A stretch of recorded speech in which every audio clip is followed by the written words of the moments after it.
The sun over Phoenix isn't kind in the summer. It doesn't rise, it strikes. But I still open the blinds each morning and let the light pour into my small kitchen, where the counters are too old, the tiles uneven, and the faucet still leaks. If you don't jiggle it just right, still, it's mine. That's a sentence I never thought I'd get to say, not after everything, not after her. My sister Ramona once told me I'd never own anything. You weren't born for more, she said, standing in our mother's old house, her arms crossed over a cardigan that probably cost more than my whole week's pay, but that was years ago. This morning, I placed a fresh cup of coffee on the windowsill and watched the desert wind carry dust across the cactus beds I planted myself. No one visits. No one tracks in dirt. Still, I sweep. Still, I wait. Because peace doesn't come easy, and it never comes fast. It started 5 years ago, in a place colder than Phoenix in every sense. Ramona had just remarried a man named Gregory, who made money in commercial real estate and wore cashmere socks. She invited me to their house for Thanksgiving, a family gathering, she called it, though it felt more like a charity event with assigned seating. She had catered everything: turkey in trays, rolls stacked like trophies, desserts in plastic clamshells from some expensive bakery downtown. I had brought cranberry jam made from scratch. My fingers had stained red for 2 days. She didn't even unwrap it. "Oh," she said, glancing at the dish like it was a bug.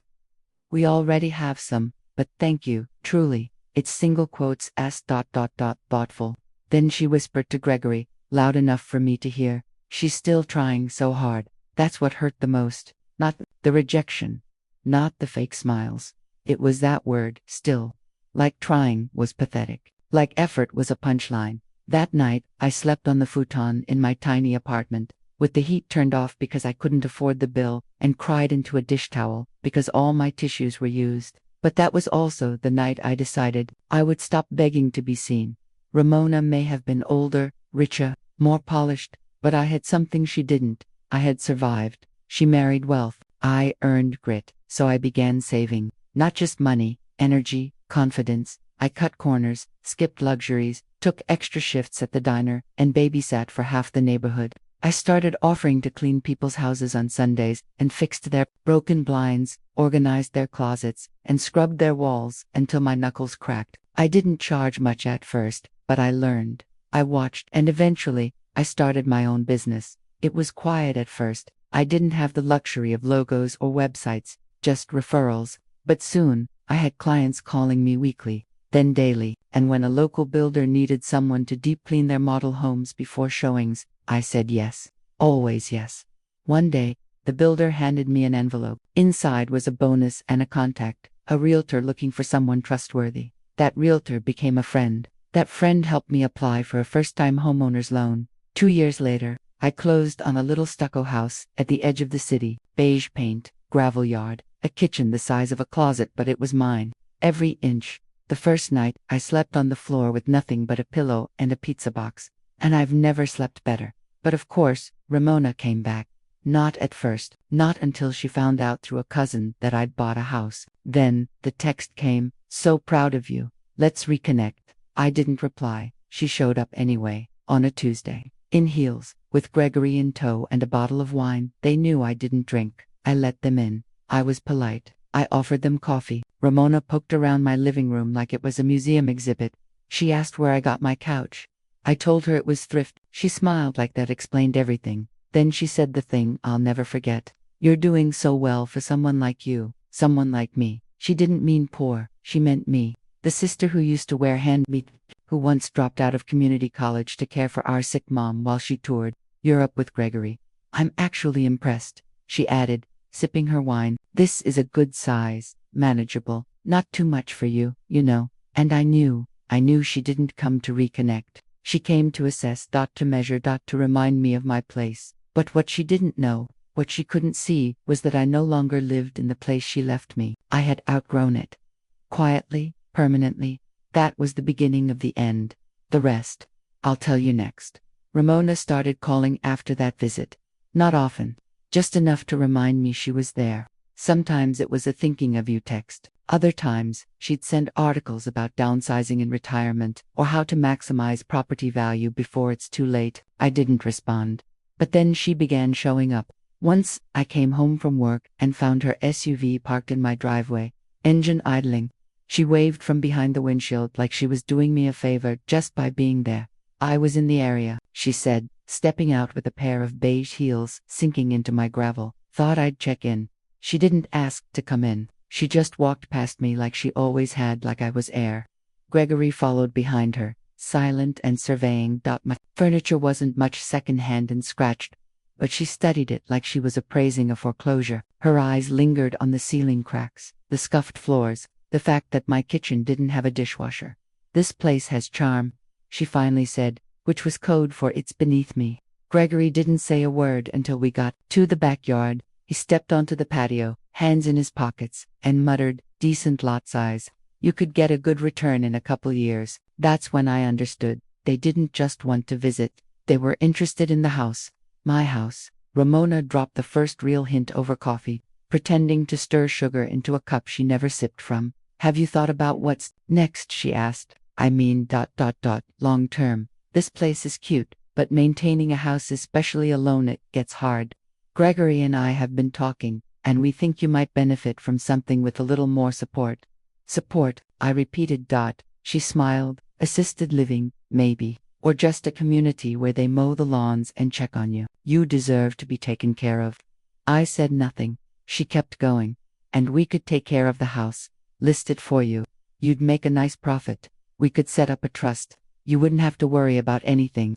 It was all too smooth, too rehearsed, and I couldn't help but notice she kept saying, "we."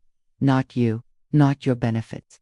Always we. They wanted my home. They saw it as an asset, an opportunity, a piece of property to absorb and flip and profit from.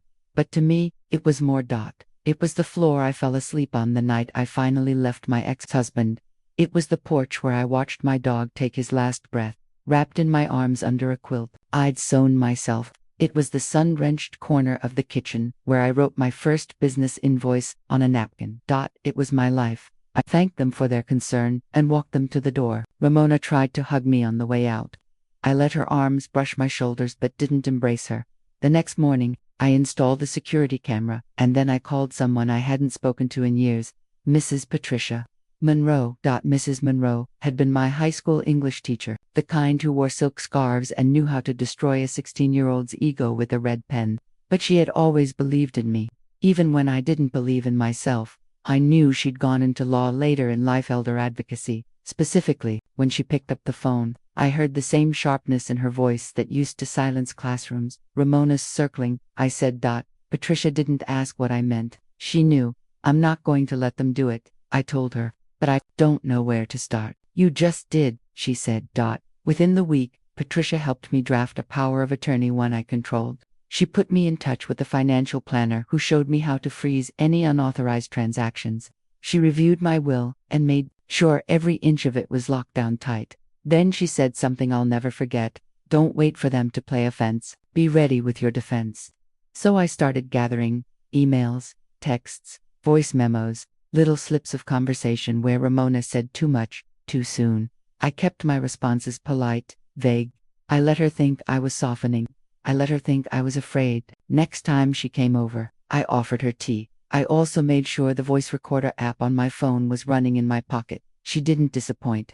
She talked about how expensive quality care can be, how some people don't understand the complexity of real estate paperwork, how incompetence can sneak up on a person before they realize it. She used every code word in the book, and I let her, because I was done being underestimated. Because this time, I wasn't going to cry into a dish towel. This time, I was going to fight. The real shift came the day Ramona brought a lawyer with her. She didn't announce it ahead of time, just showed up with Gregory and a man in a slate gray suit, thin briefcase in hand, his hair combed so precisely it looked like he'd measured each strand. "Trina, this is Mr. Feldman," she said like she was introducing me to a new dentist. "We've been chatting about some options. Nothing binding, yet just exploring, you know." Mr. Feldman smiled like a tax auditor. "We'd like to walk you through a few possibilities to better secure your future." I asked them to sit. Poured tea again. I even offered cookies from a tin I'd saved for Christmas. They took it as a good sign. Ramona laid out a stack of papers on the table. Titles, authorizations, power of attorney transfer forms. She didn't even blink while saying, It's really just a formality. You'd still live your life, we'd just be helping you handle the heavy stuff. Gregory added, this will make it so much easier if something unexpected happens, falls, memory slips. Financial confusion. The same woman who once overdrew her bank account 3 times in a week when we were in our 20s was now accusing me subtly, sweetly of being a liability to myself. I looked at the papers. I picked up the pen, and I smiled. You know, I said slowly, I'm actually glad you came today. Ramona beamed. I knew you'd understand. I reached into the drawer beside the sink and pulled out a folder, a thick one. Patricia had helped me assemble it. First, I handed them a certified copy of my latest medical evaluation. No signs of cognitive impairment, I said calmly. In fact, my memory scored higher than most people my age. Ramona blinked. Mr. Feldman sat a little straighter. Next, I showed them a notarized document revoking any previous discussions of shared asset management. Then the audio transcript from our last meeting, where Ramona had openly mentioned how easy it'd be to get guardianship if I just acted confused enough. Ramona went pale. I didn't stop. I pulled out a signed letter from my neighbors, 3 of them, who had written statements about my independence, my daily routines, and how often they'd seen me gardening, driving, reading, and keeping my own affairs in order. Gregory looked down, and finally, I handed Mr. Feldman a cease and desist letter, drafted and signed by Patricia Monroe-esque, warning of further legal action should any attempts be made to misrepresent my mental state or coerce me into relinquishing control of my assets. The room fell so quiet, I could hear the air vent ticking above the fridge. Ramona stood up fast. This is ridiculous. I agree, I said. You think we're trying to hurt you. I think you're trying to profit off me. And I think you didn't expect me to be ready. Gregory reached out like he wanted to say something, but I turned to him sharply. You think just because I used to scrub floors for a living, I can't read fine print? I asked. Because I clip coupons and shop at Goodwill, I'm stupid. Ramona shook her head, mouth tight. That's not fair. No, I said. What's not fair is spending your life caring for people who only see you as a stepping stone. Mr. Feldman stood. He gathered his papers quickly. It seems, he muttered, there's been a miscommunication. I'll excuse myself. Good idea. They left quickly, silence trailing behind them like smoke from a kitchen fire. I watched them from the window, their SUV backing out too fast, gravel kicking up against the tires. When I sat back down, I let out a breath so deep it felt like something had finally cracked open in my ribs. I was done. Not with family. But with pretending, with apologizing. With folding myself small so others wouldn't feel threatened by my strength. That night, I wrote a new will. One that included donations to women's shelters, one that protected everything I had built. Then, I lit a candle, placed it in the center of the table, and sat quietly as it flickered. Not mourning, not afraid, just steady. The kind of steady that comes from knowing no one's going to take from you again. Not if you can help it. Not if you're willing to fight. News travels fast in neighborhoods like mine, not through headlines or hashtags, but through grocery store aisles and church benches, whispered between friends over folding chairs and POTLUCKS. Started with Mrs. Alvarez. She came to my door one afternoon with a Tupperware of arroz con leche and a nervous smile. Her son, she said, had just asked her to co-sign a few things for convenience. When she asked questions, he laughed, told her not to worry, but I did, she said quietly. After what I heard happened with your sister, word had gotten out. Not the whole story, not the court-ready version, just the shape of it, how a woman tried to protect her home from people who thought she couldn't, how she'd won. I invited Mrs. Alvarez in. We ate the rice pudding at my kitchen table, and I listened while she cried into a napkin, embarrassed to be afraid of her own child. When she left, I gave her Patricia Monroe's number, and a list I'd made on my own, the signs, the steps, the things I'd learned too late to stop the first attempt, but just in time to stop the second. The next week, a woman named Missy showed up, grandmother of 3, all living with her, one of whom had recently started taking her mail without asking. After that, Dolores came, then Angie, then a woman I only knew as Mama Jean, who told me flat out, I raised 6 kids and buried 2 husbands. I'll be damned if I get tricked into a nursing home with fake brochures and pudding. We laughed hard at that one. They kept coming, not in a rush, but like wind through an open window, slow, consistent, undeniable. Some brought baked goods, others just their stories. One brought nothing but a worn envelope full of documents she didn't understand. We spread them across my table, and I helped her sort through every one. She cried when she realized her nephew had already taken out a loan in her name. I wasn't a lawyer, I never claimed to be, but I knew how to listen. I knew how to say, "You're not crazy," and mean it. I knew how to call Patricia when things got too big for me to handle alone. Eventually, we started meeting once a month. No agenda, just tea, snacks, and stories. One woman called us the Quiet Backbone Society. Another said, "You're like a lighthouse, Trina, showing people where not to crash." I don't know about all that. I'm no saint, but I do know what it feels like to be seen as disposable, to be spoken over, overlooked, underestimated. And I know what it means when someone finally says, "No, I matter. This matters." Meanwhile, Ramona stayed quiet. I heard from a cousin that Gregory had taken a step back from business after Mr. Feldman dropped him as a client. Apparently, being involved in an attempted coercion case doesn't play well with investors. She hadn't called, not once, but about 2 months after the confrontation. I got a card in the mail, no return address. Inside, in stiff, apologetic handwriting, were 7 words. "I'm sorry, I didn't know your strength." No name, no signature. Just the weight of guilt sealed in an envelope. I didn't write back. There was nothing to say. Her apology wasn't a bridge, it was a stone tossed into water, already gone, still. Some days, I still think about her, about what could have been if we'd grown up different. If she had looked at me as a sister instead of a shadow. If she'd seen what I built not as a fluke, but as a triumph. But I don't dwell, because the garden out back needs weeding. The gate squeaks if I don't oil it weekly. And the women keep coming, one by one, carrying their fears in plastic bags and hope tucked into pockets. We sit at my table.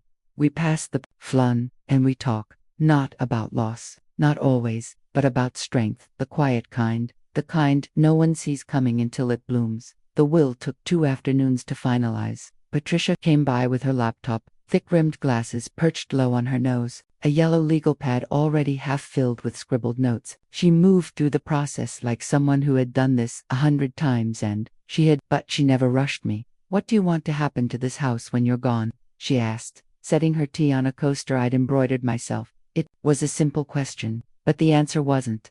I thought of giving it to family. That's what most people do, right?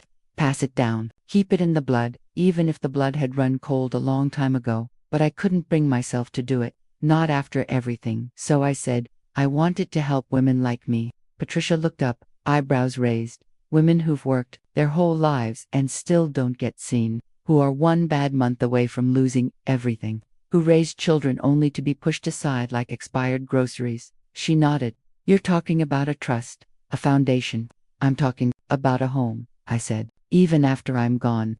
So we set it up, the Trina Wells Foundation, small at first, just this house, and the garden behind it, but enough to offer shelter, legal help, and maybe if we do it right, a little hope to women who've run out of places to go. It felt right. That night, after Patricia left, I walked through the house, slowly, touched the walls, brushed my hand across the chipped edges of the dining table, sat in the chair that creaked just slightly when I leaned too far left. Everything here had a story. Every corner held a scar and a secret, and now, it had a future too.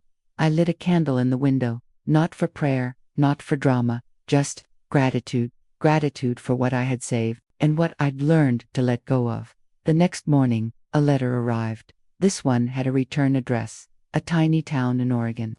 I recognized the handwriting immediately, a nervous, uneven, like it was trying too hard to be perfect. Inside were 2 pieces of paper. The first was a crayon drawing, a garden, 2 chairs, and a crooked little house with sunflowers taller than the roof. The second was a note, short, printed in pencil. "Dear Grandma, we miss you. Dad said, we can't come, but when we're older, we'll try. We hope your plants are still growing. Love, Leela." And Joan. I read the note 3 times. Then I folded it carefully, tucked it into the drawer where I keep old recipes and keys that don't open anything anymore. I didn't cry, not really, but something in my chest softened, like a locked door easing open, just a crack. I wanted to believe the kids wrote that on their own, that Ramona hadn't made them, that somewhere in them, There was still a version of love untouched. By manipulation. Let them come when they're ready. I thought, I'll be here.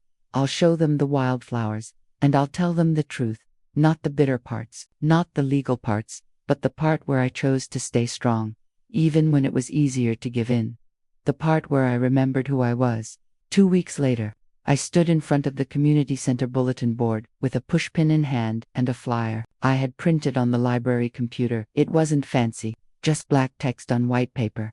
Know your rights. Protecting yourself from financial exploitation. Free workshop, Saturday 10 a.m., led by Trina Wells and guest advocate Patricia Monroe. I pinned it dead center and stepped back, unsure if anyone would come. By Thursday, the front desk had a sign-up sheet with 18 names. By Saturday morning, we had to bring in extra folding chairs. Some came for the information, others for the company. A few just came because they'd heard something had happened and wanted to see what kind of woman stood up to her own blood and lived to tell about it. I didn't sugarcoat anything. I told them what happened, what nearly happened, and how it might happen to them if they weren't careful, if they didn't know the signs, if they believed that love was enough to protect them. I watched their faces shift: recognition, anger, grief, sometimes shame, but never pity. When it was over, a woman with short gray curls and a t-shirt that said Nana Bear came up to me and said, "I thought I was being paranoid, now I think I was being smart." I smiled. "You were." Patricia pulled me aside. Afterward, "You know you've started something, right?" I shrugged. "Just a little thing." "No," she said. "A movement." I didn't know about that. I just knew it felt good to use my voice in a room where people were finally listening. Afterward, I went home and put on my softest slippers, brewed myself a cup of chamomile, and sat on the back porch, watching the rosemary sway in the breeze. My bones ached in the way that only comes after doing something worthwhile. Then I saw them. 3 kids walking by the front of my house, slow and cautious. One of them, a girl maybe 10 years old, stopped and pointed. "That's the house," she said. The others leaned in to look. Then they kept walking, glancing back like they expected something magical to happen. I didn't recognize them, but it didn't matter. They knew my house, not because it was big or fancy or had a red front door like the magazines say you should, but because people were talking, telling stories about the woman who didn't give in, the woman who fought back, the woman who bloomed late but beautifully. Let the moment sit on my chest like sunlight. This was enough, more than enough. I didn't need a parade or a medal. Just this quiet joy. Just this hard-earned peace. Just the knowledge that somewhere, maybe even in those kids walking by, was a seed that might someday grow into strength. And if it did, maybe they'd remember me not as a victim, not even as a hero, but as proof. Proof that it's never too late to protect what's yours. Never too late to demand respect. Never too late to be the kind of woman no one saw coming. The knock on my door came just after sunrise. I was in the garden, trimming the lavender back before it turned wild again, when I heard it. 3 soft raps, tentative but deliberate. Wiping my hands on my apron, I made my way to the front porch, heart steady. After all that had happened, surprises no longer rattled me. I'd faced worse than an unexpected visitor.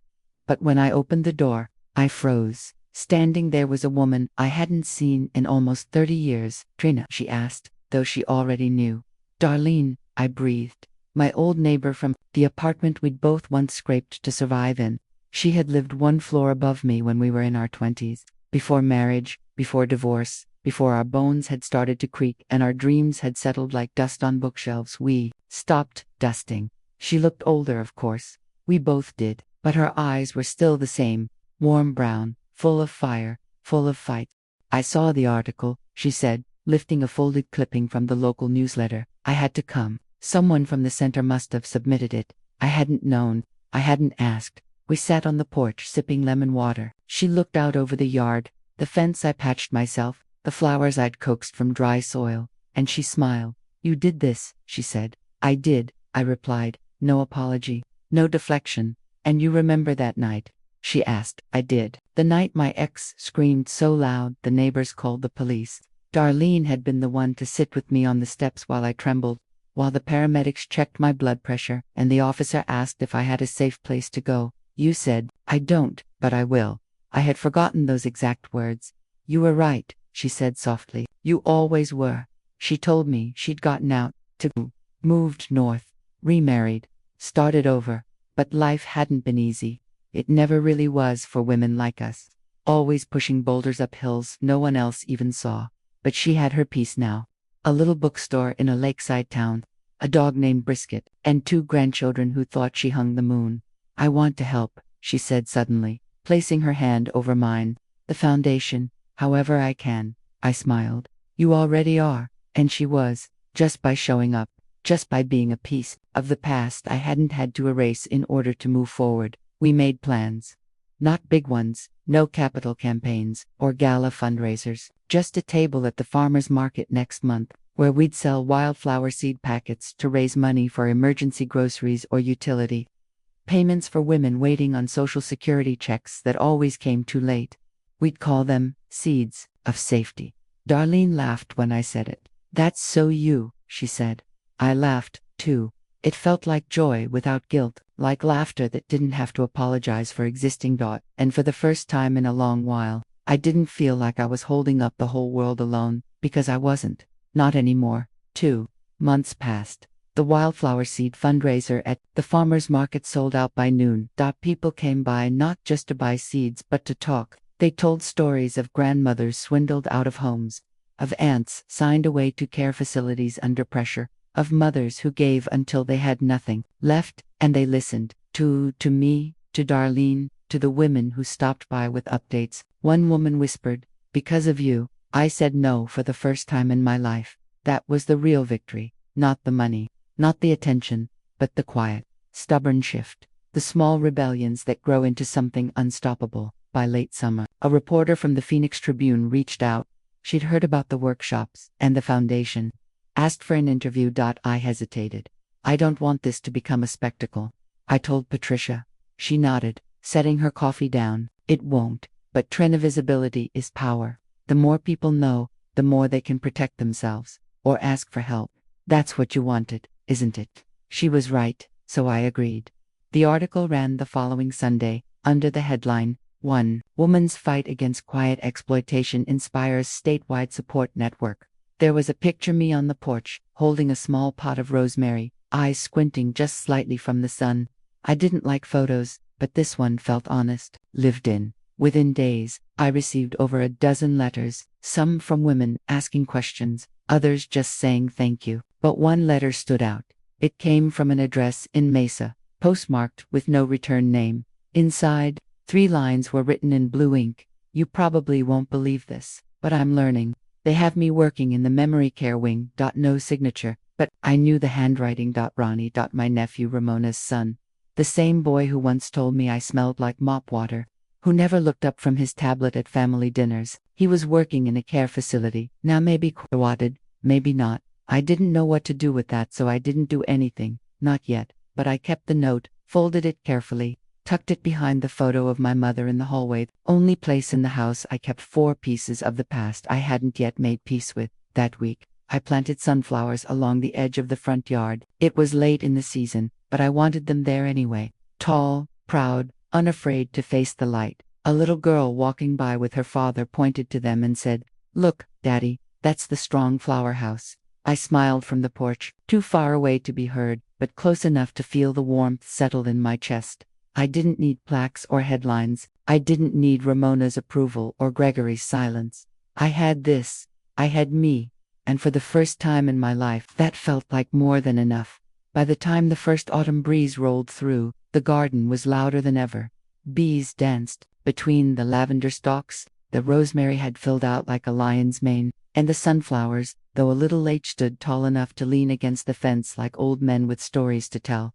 I spent mornings pruning, afternoons sipping coffee on the porch, and weekends preparing handouts for our next workshop. Darlene had taken over the flyer design. She found a free template online and made it look like $1,000,000. We added new topics: digital scams and how to spot them, how to talk to your adult children about boundaries, setting up a power of attorney without giving up your power. The rooms were always full. Folding chairs scraped linoleum, women fanned themselves with programs, and at the end, they stayed just to talk, to be seen, to take up space, without asking permission. The local pastor offered us the church basement. A social worker from the city asked if we could train her staff. A nurse practitioner showed up with her mother and said, "I want to help." This movement, if you could call it that, was no longer mine. It belonged to every woman who'd ever been called dramatic for defending herself.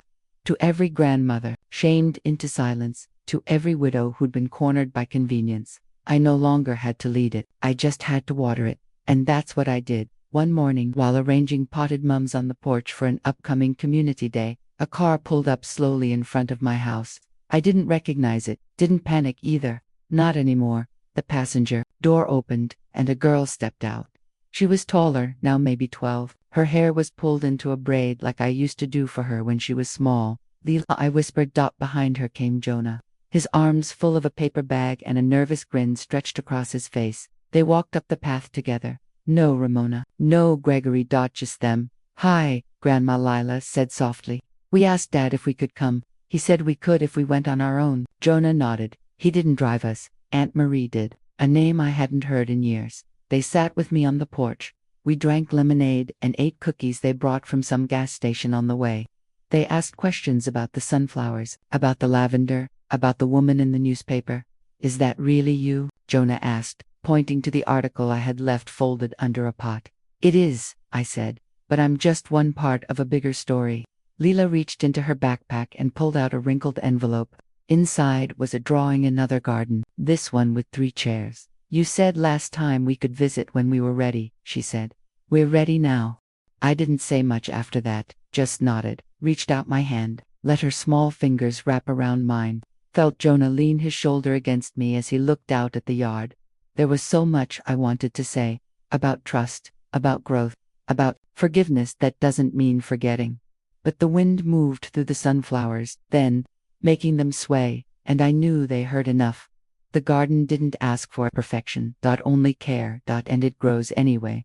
The first frost came gently that year, just a whisper on the rooftops, a thin silver film across the lawn chairs and mailbox. I woke early, made tea, and wrapped myself in a shawl that had belonged to my mother. The fabric smelled faintly of lavender and thyme. I stepped outside and stood on the porch, watching my breath rise like smoke. The garden slept now, not dead, just resting. Even the sunflowers had bowed their heads, their heavy seeds waiting for the next season to scatter and begin again. That morning, I wasn't thinking about battles won or names reclaimed. I wasn't thinking about legal documents or broken trusts, or even redemption.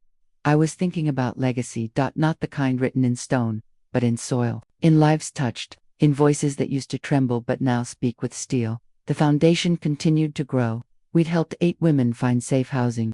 Dozens more had come through our doors, arms full of paperwork, faces full of fear, and they'd left with options and dignity. Darlene was now leading a second workshop, location in Mesa. Patricia had secured a state grant to expand the program across 3 counties, and Leela and Jonah, they visited once a month. No one told them to. They just came. Last week, Lila brought a notebook, said she wanted to write about women who don't get small when the world tells them to. I told her to start with her own name. That same evening, I updated my will one last time. It didn't change much, but I added a letter, sealed and tucked in the envelope for whoever would handle my estate when the time came. It read, "Asterisk to the women who find this house after me, welcome. This home was built on quiet defiance. Every crack in the wall has a story. Every flower in the yard grew from resistance. You don't have to be loud to be strong. You don't have to be fearless to be free. But you do have to remember who you are, and never, ever apologize for it. With all the roots I've planted, Trina asterisk." I folded the letter slowly, with care. Outside, the wind lifted one of the last yellow leaves from the oak out back. It floated past the window, twirling as if it knew it had nowhere to be but here. I smiled. I had spent so much of my life trying to take up less space, trying not to burden, not to break, not to be noticed for the wrong reasons. Now I made space for myself, for others, for every woman who once whispered, "Is it just me?" and finally heard someone say, "No, it's not.